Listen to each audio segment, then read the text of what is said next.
आज हम आपको बताने एफएसएल की रिपोर्ट आई है। जो एफएसएल एक ऐसी टीम होती है जो जांच करती है ऐसे सोर्स की, यानी कि एक फोरेंसिक टीम होती है जो साइंस से रिलेटेड आपकी जितनी भी जांचें होती हैं वो जांचें आपको करके रिपोर्ट बताती है। तो आप इस वीडियो को शेयर कीजिए, हम डिटेल से इस पूरे केस की कहानी आपके साथ शेयर करने वाले हैं। तो दोस्तों, ये कहानी होती है एक गांव भेसली जो चूरू के अंदर पड़ता है, जो राजगढ़ रोड के ऊपर होता है। तो एक रिपोर्ट आई है जिसके अंदर राज खुल गया है, आग कैसे लगाई लगी है, इसके पीछे किसका हाथ है। पुलिस ने एक बंदे को भी इस सिलसिले में हिरासत में लिया है।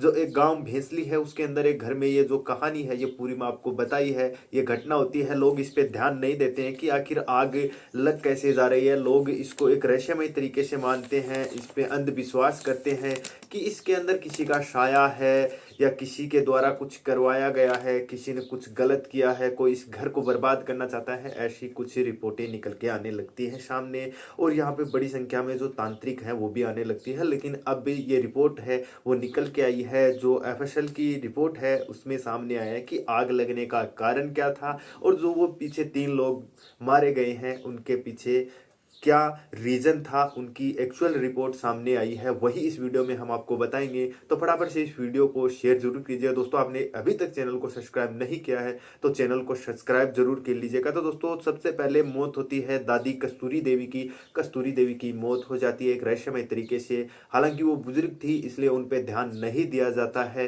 क्योंकि ऐसा हो जाता है कि उम्र ज़्यादा होने के कारण लोगों की जी घबराना या तबीयत है वो अक्सर खराब रहती है, इसलिए लोग उन पे ध्यान नहीं देते हैं। उसके बाद उनके जो पोता होता है गर्भित, उनकी भी मौत हो जाती है। उसके बाद एक और पोता होता है मोंटी, उसकी मौत हो जाती है। और जो जहर दिया है रीजन ये है, और आग लगने का रीजन क्या है वो भी हम बताएंगे। तो दोस्तों, आप अगर रसायन विज्ञान पढ़े हुए हो या आप केमिस्ट्री पढ़े हुए हो तो आपको पता होगा, कम से कम कक्षा 10 तक तो आप पढ़े ही हैं। तो आपको पता होगा एक सोडियम पोटेशियम, दो ऐसे पदार्थ होते हैं जो कि हवा के संपर्क में आते ही आग पकड़ लेते हैं। ये वैसे तो आप मानोगे कि ये धातु होती हैं, लेकिन इनको आप चाकू से भी बड़ी आसानी से काट सकते हैं। सोडियम एक ऐसा पदार्थ है जिसको हवा से बचा के रखा जाता है, जैसे केरोसिन में रखा जाता है। अगर आप इसको हवा के संपर्क में लाते हो या पानी के संपर्क में लाते हो तो नमी पकड़ के ये आग पकड़ लेते हैं। तो यही जो आग लगाने के लिए पदार्थ उसका इस्तेमाल किया था सोडियम है। इसको ऐसी जगह पे रख दिया जाता था नज़र बचा के जहाँ पे आग लग सके, किसी कपड़े के अंदर या किसी जो लकड़ी का ढेर होता था वहां पे रख दिया जाता था। और उसके बाद कुछ देर हवा जैसे ही वहां पहुंचती थी, हवा के साथ नमी पहुंचती थी तो रिएक्शन होता था। रिएक्शन होने के बाद आग लग जाती थी। लेकिन जब आग लगती थी तो वहां के 2 से 4 मिनट या 5 मिनट तक वहां कोई नहीं होता था। तो लोगों के बीच कौतूहल बन जाता था कि आखिर ये आग रहस्यमय तरीके से लगी कहाँ, यहाँ तो काफी देर से कोई नहीं आया है। तो सोडियम होता है, इसमें आग लग जाती है, बहुत सारे लोगों को ये पता होगा। लेकिन वहीं एक जहर जो इन लोगों को मारने के लिए दिया जाता था, इसका नाम था बारबिट्यूरस। बारबिट्यूरस, हालांकि इस जो जहर है इसके उच्चारण में कुछ खमियां रह सकती है, हमसे शायद सही से उच्चारण नहीं हो पाएगा।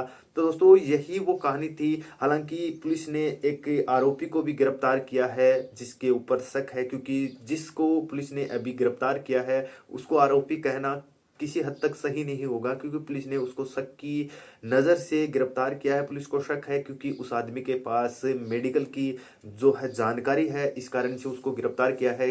कहीं ना कहीं उसका भी हाथ हो सकता है, हालांकि ऐसा कहा नहीं जा सकता, क्योंकि बहुत सारे लोग होते हैं जो इससे दूर रहते हैं। हालांकि इसके पीछे रीजन क्या था, क्यों उन लोगों के घर वालों को मारा गया, क्यों ऐसा पूरा षड्यंत्र रचा गया। लगभग 1 महीने तक का ये पूरा प्रकरण चला और लोगों ने इसको जो है किसी का साया माना, किसी की बुरी नीयत माना, ऐसा कुछ मान के यहाँ पुलिस प्रशासन की भी एंट्री को मना कर दिया गया। आखिर पुलिस ने लोगों को समझाया, और जो एक बेटे की जो लाश जमीन के अंदर दफना दी गई थी उसको पुलिस ने गांव वालों को, घर वालों को समझाइश करके उस लाश को बाहर निकाला, उसका पोस्टमार्टम कराया, उससे ये रिपोर्ट आई है। उसके बाद जो एफएसएल की टीम है उसने यहाँ के सैंपल इकट्ठा किए जहाँ आग लगे, वहां से उनको जो सैंपल है उसके अंदर जो सोडियम की मात्रा पाई गई, जिससे साफ होता है कि ये किसी प्रकार का कोई रहस्यमय आग नहीं है, इसके पीछे किसी का षड्यंत्र है, कोई है जो ऐसी अफवाह उड़ाना चाहता था, या फिर उसकी क्या मंशा थी, इसके बारे में आप कमेंट बॉक्स में लिख सकते हो। और दोस्तों आपसे एक और विनती है, आपने अभी तक चैनल को सब्सक्राइब नहीं किया तो चैनल को सब्सक्राइब जरूर कीजिएगा,